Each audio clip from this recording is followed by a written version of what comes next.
passé le test, puis en fin de compte, ce que j'ai... moi, j'étais tellement sûr que j'étais négatif.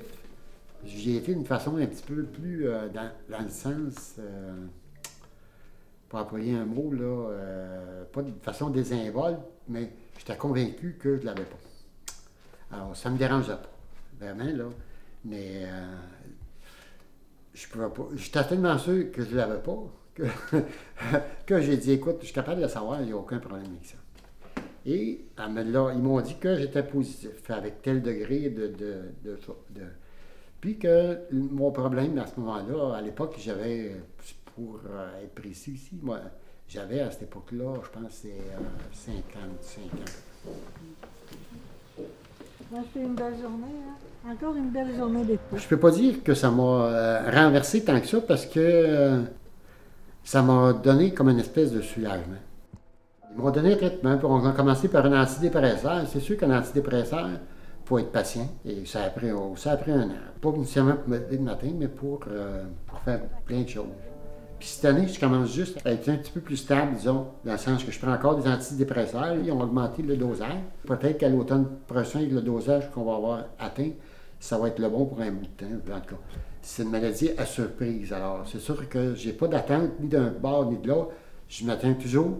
J'essaie de vivre le moment présent. C'est ça qui fait qui aide à combattre un petit peu l'anxiété aussi. Parce que l'anxiété de maladie, c'est des surprises des fois que tu peux avoir, puis il faut que tu te débarrasses de cette surprise-là, de cette peur-là qu'il va peut-être arriver d'autres choses. Alors, c'est d'être à l'écoute de soi-même plus que jamais. Johnny Pinette, مسطاوهن دي نستوان.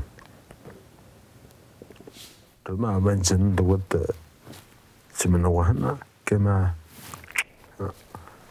سمنوهنا كما سوتا تدي سوان دوما ما أجدو بمنوهنا.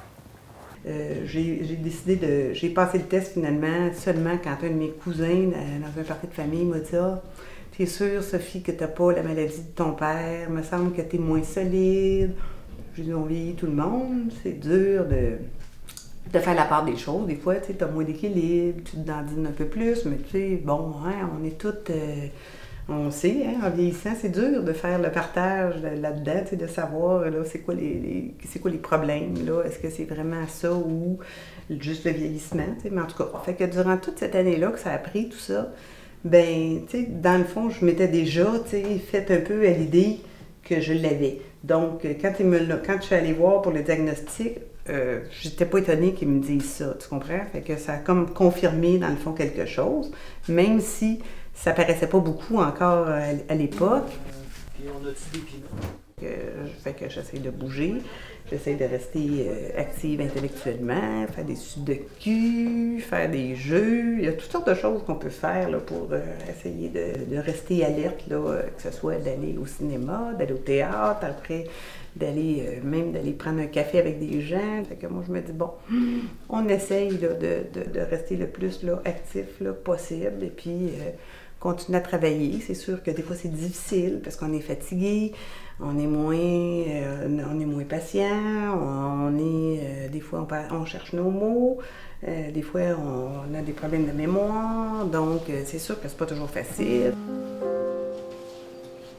Oui, c'est ma maman qui était atteinte.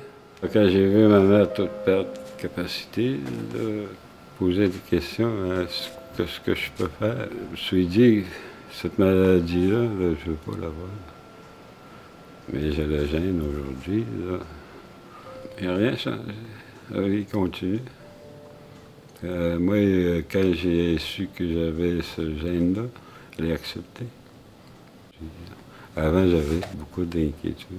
Comment je te dirais ça, ma conscience restait tranquille. Je ne pose plus de questions. Là.